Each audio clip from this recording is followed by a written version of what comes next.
So, good day sa inyo lahat. Today's video, kusinero na naman tayo. Guys, ngayon samahan nyo ako magluto ng paksiw na tilapia. Ito pala yung mga kailangan natin. Siyempre, una, bawang, sibuyas, siling panigang, luya, asin, paminta, suka, tsaka siyempre, ang ating tilapia. Oh, so ano pang hinihintay? Tara, lutin natin. Let's go! Geng, geng! Guys, napaka-basic lang naman ito. Siguro alam niyo naman gumawa nito. Dito tayo sa palayok magluluto. Siyempre, una, maglalatag tayo ng luya. Luya. Mas maraming luya, mas masarap. Next is, lagay tayo ng sibuyas. Lagay tayo ng bawang. Lagay din tayo ng sili. Tapos, lagay na natin yung ating mga tilapia. Ito kasi ang masarap na ulam pag ganitong maulan. Pasok na pasok to, tapos nasaw-saw nyo sa bagoong.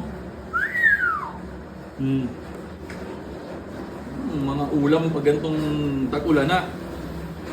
Magkakamay ka, tapos mainit ang kanin. Naman!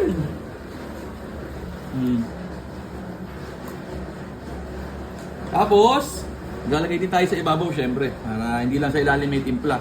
Ayan. Ulitin lang natin yung procedure. Wow, English yun ha. Procedure yun ha.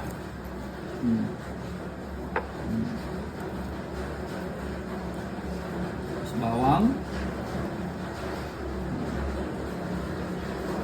Sili. Maglalagay na tayo ng asin. Tapos, sunod natin ang paminta. O, di ba? Napakadali lang. Sasama-samahin ang ingredients. Siyempre, maglalagay na rin tayo ng suka. Sukang poombong. Baka naman, parang Abel, parang Gileste. Baka naman. Siyempre, panghuli, mag-a-add din tayo ng tubig.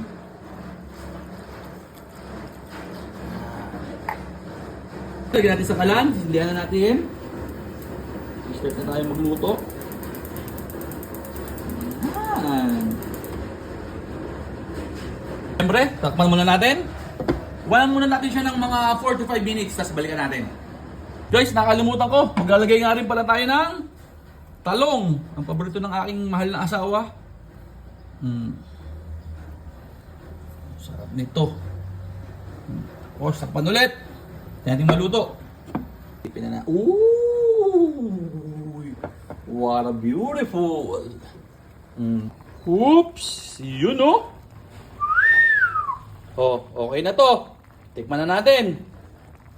Tikman na natin to.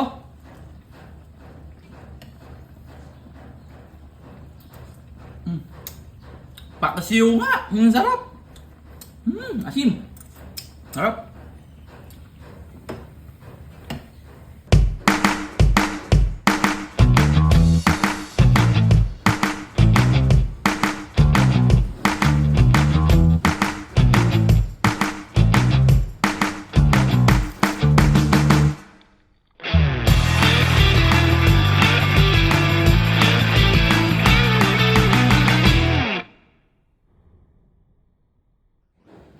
So paano? Okay na, luto na. Ganito na lang, kakain na kami. Yun lang, maraming salamat sa panonood.